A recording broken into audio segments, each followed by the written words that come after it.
నాకొచ్చిన కలను వేరే వాళ్ళు నాకు చెప్పటానికి ప్రపంచంలో ఎక్కడైనా కుదిరిందా, సాధ్యపడిందా? ఎప్పుడైనా విన్నారా మీరు? వినలేదు. అయితే దానియేలు మరి దేవుని యొద్ద మొరపెట్టుకొని ఆ వరాన్ని పొంది రాజు దగ్గరికి వెళ్ళి ఆయనకు వచ్చిన కళ మరియు దాని యొక్క భావము రెండూ విపులీకరించి చెప్పారంట. చెప్పినప్పుడు మరి దానియేలు గ్రంథం 2వ అధ్యాయము 46వ వచనంలో రాజు ఏం చేశాడో విందాము. దానియేలు చూసి సంతోషించి ఇలా అన్నారంట రాజు. అంతటా రాజుకు నెబుకద్నెజరు దానియేలునకు సాష్టాంగ నమస్కారము చేసి, ఎవరు సాష్టాంగ నమస్కారం చేస్తున్నారు? ఒక రాజు ఒక దేవుని బిడ్డకి సాష్టాంగ నమస్కారం చేస్తున్నాడు.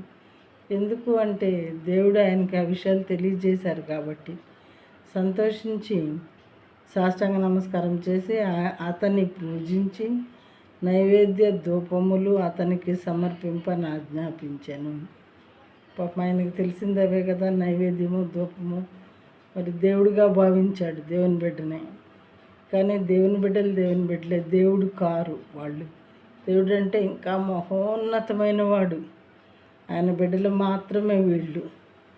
అందుకని చెప్పి ఆయనకు తెలిసినట్లు దేవీ దేవతలకి ఎలా సమర్పిస్తారో అలా చెప్పాడనమాట. పాపం నైవేద్య ధూపములను అతనికి సమర్పింప ఆజ్ఞాపించాను. అలా చేశాడంట. మరి నెబుకద్నెజరు రాజు. ఆ తర్వాత ఏం జరిగిందో విందాము.